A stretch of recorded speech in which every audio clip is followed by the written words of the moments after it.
بسم الله الرحمن الرحيم نحمده ونصلي على رسوله الكريم আমরা আল্লাহর পবিত্র নামে শুরু করছি।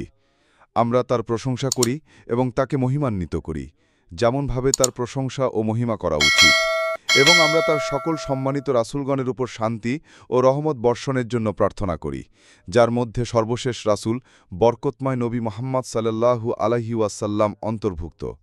আমরা আপনাদেরকে শাওয়াল মাসের ১৪ তারিখ ১৪৪৬ হিজরি সনে দক্ষিণ আফ্রিকার জোহানেসবার্গের নিকটবর্তী বেননি শহর থেকে শুভেচ্ছা জানাচ্ছি। আসসালামু আলাইকুম ওয়া রাহমাতুল্লাহি ওয়া বারাকাতুহু। আজ একটি বিশেষ দিন, কারণ আজ রাতে পূর্ণিমা হবে। আর যখন পূর্ণিমা আসে তখন সময়টা হয় কোমল ও স্নিগ্ধ। কিন্তু দুঃখের বিষয়, আমাকে কঠিন বিষয় নিয়ে আলোচনা করতে হচ্ছে। আর এই সংক্ষিপ্ত ভিডিওটি আমার বিদায়ের প্রাক্কালে এই দেশে ৩.৫ মাস থাকার পর দক্ষিণ আফ্রিকা থেকে আমার প্রস্থানের মুহূর্তে তৈরি করছি, এবং আগামীকাল ইনশাল্লাহ আমি মালয়েশিয়ার উদ্দেশ্যে রওনা হব। কিন্তু আমি এখানে যে সময়টা ছিলাম সেই সময়ে আমি শুনেছি যে নানা খবর চারদিকে ছড়িয়ে পড়েছে এবং সেগুলো মিথ্যা খবর, আর আমার তা সংশোধন করা প্রয়োজন এবং আমার একটি নম্র সতর্কবাণীও দেওয়ার প্রয়োজন আছে। যে ব্যক্তি বলে বা ঘোষণা করে যে কোরআন আল্লাহর বাণী এবং বিশ্বাস করে যে কোরআন আল্লাহর বাণী, এমন একজন মুসলিম যদি কখনো বলে যে কোরআনে ভুল আছে, তবে সেই ব্যক্তি কাফির। যারা ঠিকমতো শুনতে পাচ্ছেন না তাদের জন্য আমি আবার বলছি, আপনি যদি মেনে নেন যে কুরআন আল্লাহর বাণী এবং আপনি বলেন যে কুরআনে একটি ভুল আছে, তবে সেই ব্যক্তি কাফির। কিন্তু সাবধান, আপনি বলার আগে যে আমি একজন কাফির, সাবধান, আপনি বলার আগে যে আমি বলেছি যে কুরআনে একটি ভুল আছে। কারণ আপনি যদি কাউকে কাফির বলে ঘোষণা করেন এবং কিয়ামতের দিন আল্লাহ যদি তাকে কাফির হিসেবে বিচার না করেন, তবে আপনিই তখন কাফির হয়ে যাবেন। আমাদের নবী, আল্লাহর রহমত তার উপর বর্ষিত হোক, তার কথা অনুযায়ী। তাই সাবধান, আমার সম্পর্কে কথা বলার সময় সাবধান থাকবেন। আমি কখনো বলিনি যে কোরআনে ভুল আছে, না। কোরআন অপরস্পর বিরোধী। আল্লাহ কোরআনে এটাই বলেছেন, বাদ আউযু বিল্লাহি মিনাশ শাইতানির রাজিম, লাউ কানা মিন ইনদি গায়রিল্লাহি লাওয়াজাদু ফীহি ইখতিলাফান কাসীরা। যদি এই কোরআন আল্লাহ ছাড়া অন্য কোনো উৎস থেকে আসত, তবে তারা এর মধ্যে অনেক অসামঞ্জস্য খুঁজে পেত। কিন্তু যেহেতু এই কোরআন আল্লাহর কাছ থেকে এসেছে, তাই এই কোরআন পরস্পর বিরোধিতা থেকে মুক্ত।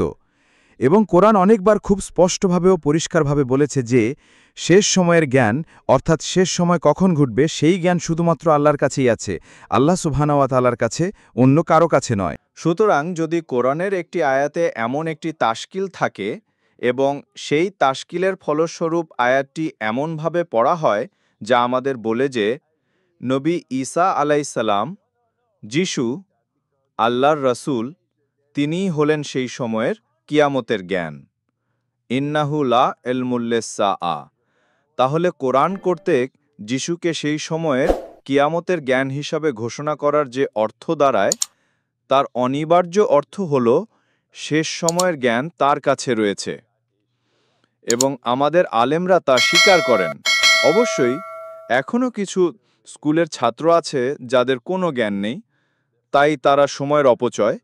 কিন্তু আলেমরা স্বীকার করেন যে যদি আমরা ঘোষণা করি যে তিনিই সেই সময়ের জ্ঞান, তাহলে সেই সময়ের জ্ঞান তার কাছেই রয়েছে। মাওলানা আবুল আলা মওদুদী রাহিমাহুল্লাহ উদাহরণস্বরূপ তা স্বীকার করেছেন। তাই তারা আয়াতটির অনুবাদ এভাবে করেন না যে তিনি সেই সময়ের জ্ঞান।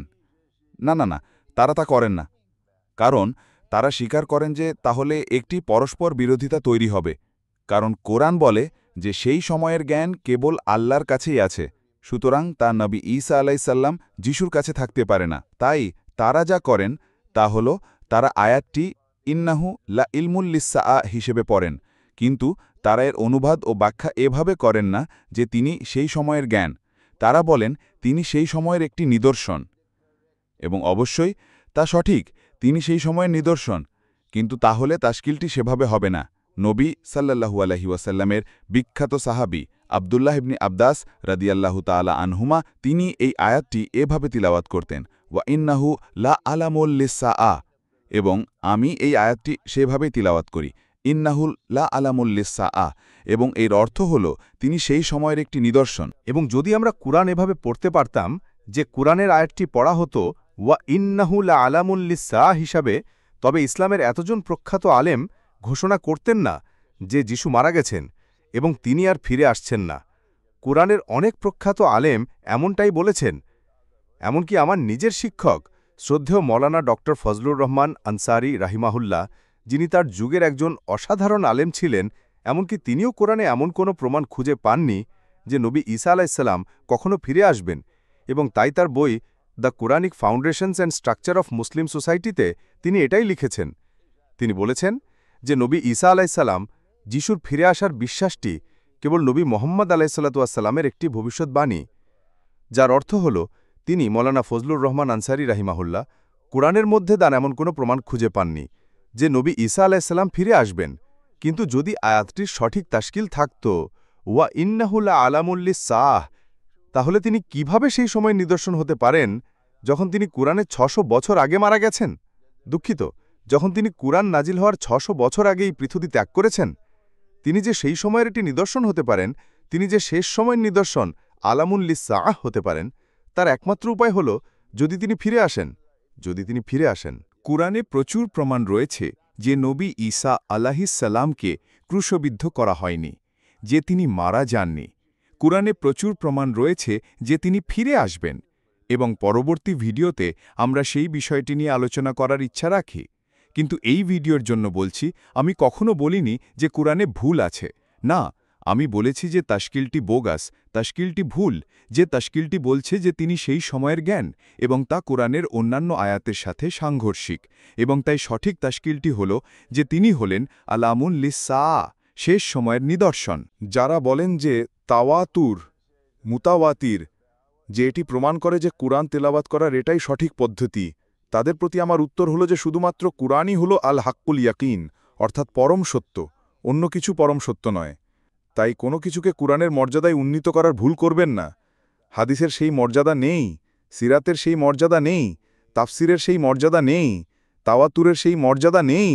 তাই সাবধান এবং নিশ্চিত করুন যে আপনি কেবল কুরআনকেই পরম সত্য হিসাবে আঁকড়ে ধরে আছেন, এবং আপনি কুরআনকে আল ফুরকান, সত্য মিথ্যার পার্থক্যকারী হিসাবে ব্যবহার করছেন, সত্য ও মিথ্যার মধ্যে বিচার করার জন্যে।